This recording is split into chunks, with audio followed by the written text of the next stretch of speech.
感冒了。是小鸭子哥哥对吧？不是。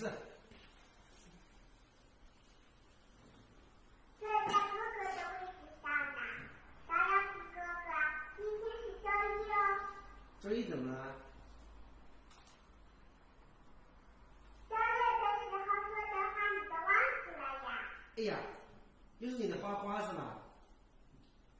是呀，都1个月啦，我花到哪里啦？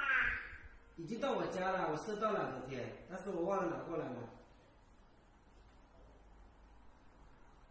没有给他宝的话，一定要给他宝100块哦。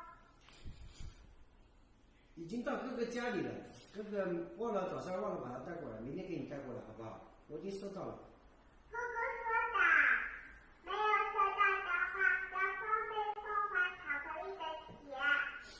一个巧克力是50块，你都吃完了。没有给他宝要给100块哦。你什么巧克力啊？这么贵要50块钱？周六的时候都说好的。那我去买点巧克力卖点给你吧，好不好？50块钱1块，要不要？你是大人哦，说话要算数哦。这话呀。没有头发的话，就要双倍奉还巧克力的钱。